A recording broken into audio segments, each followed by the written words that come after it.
Hello, how are you doing? Recently, I've been enjoying going through some best books of the year lists to figure out what I need to catch up on reading, including The Guardian's best fiction of the year, which I talked about in a previous video. But also, The Guardian did a number of articles on different genres of books that they pick out as their best of the year, including graphic novels, which you can see on the opposite side of this article. And I'm somebody that doesn't often read graphic novels or graphic memoirs, but when I do, I've really enjoyed them. And so I sort of wonder sometimes, like, why haven't I read more? And so I saw this and I thought, why don't I read one of these and give it a try? And the one that they pick out as the finest British graphic novel of the year is this book called In by Will McPhail. And so I read it and gave it a try. And found that it was a really engaging,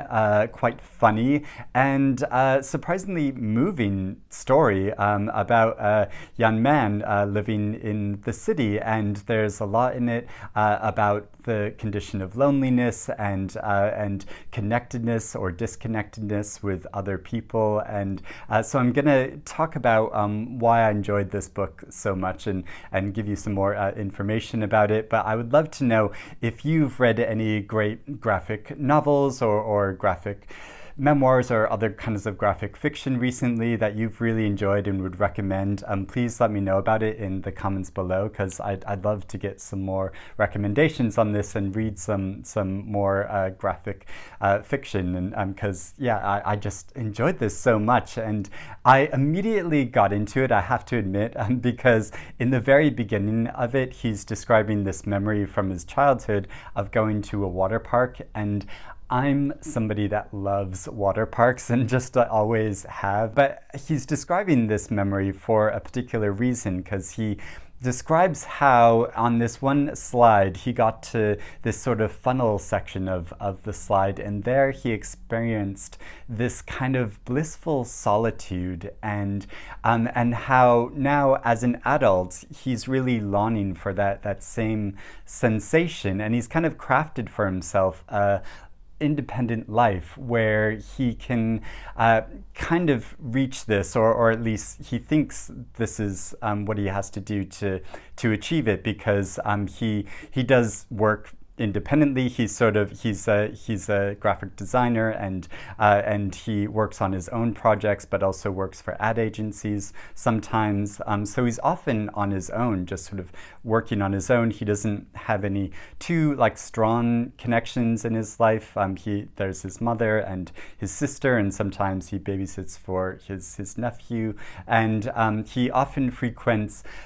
coffee bars and alcoholic bars, and he shows a lot of these bars which have these sort of hilarious, ironic names to them. They're these kind of hipster, trendy places that you will often see around in a super hip part of an urban environment. And I just love the names he comes up for these places, because it seems like they probably places have really been called this. And so yeah, I found that very funny. And I think on the surface, this story might seem like it's about this kind of issue to do with millennials that are struggling struggling with the issue of adulting and how to be an adult. But I think it's about much more than that. It's about the difference between solitude and loneliness, and the connections we form with people, and sort of the awkwardness of trying to make conversation, which if you're a slightly awkward person, you'll probably relate to this story quite a lot. And there's a lot in it that I found I related to quite a lot, because we can find that our days get filled up with this kind of meaningless chatter, or just very superficial talk that we have with people in a casual way, both people that we meet in everyday life, but then also people that we're supposed to be very familiar with, like our family and people we have relationships with, and so you follow his journey as has this burgeoning romance with a woman he meets that's a doctor, and but also his family member of his is experiencing a terminal illness, and he's trying to deal with his feelings for that, and the connection he makes with his family, and yeah, and he handles this in a really interesting way, and like all the while like struggling to know how to express himself and say what he's really thinking and feeling, but also trying to encourage other people to do the same with him. And it's a difficult tension I think we experience in a lot in our lives, because we can feel this kind of sense of existential angst if we find that our lives get caught up just in meaningless chatter with people all day. But then at the same time, every conversation we can have with people can't be this like deep, meaningful, soulful, like we're having a connection with each other sort of thing, because that's just not realistic. And so it's finding the balance of that, and it's really interesting how he expresses that visually in this book, where there are certain sections where he finds he does say something that's very close to his heart, and then another person responds and says something that's close to their heart as well, and it may not be this big insightful moment or anything or cause any big revelation, but it's just this it's this wonderful moment of connectedness that he has, and he expresses that by sort of immediately transporting to this very colorful phantasmagorical landscape of the mind, where it's like you can see his soul expressing itself, which I know sounds very like pretentious, but it's done in a way which is quite clever, because the entire bulk of the main story of everyday life, it's all in black and white, but when he goes to these colorful sections, it really hits you of like oh, this is life in color as it's sort of meant to be. And these landscapes that he's kind of transported to for a very short amount of time, just like a few pages, he'll be sort of like wandering through these sort of fantasy landscapes, but they're both dreamlike, but also slightly nightmarish, or can turn nightmarish. And so it's not all good or bad where he's sort of transported to. And in his everyday life, there's just so many lovely little moments of observation of life, and I think it's something that we're able to relate to a lot, or at least those of us that have been working from home for over a year and a half now, that can relate to a lot of being on our own quite a lot of the time, and then finding it quite difficult to make connections with people when we just see people casually out in the world again, but also the awkwardness of being at home. And there's a section where he has a video call with an ad agency, and there's just sort of this ridiculous kind of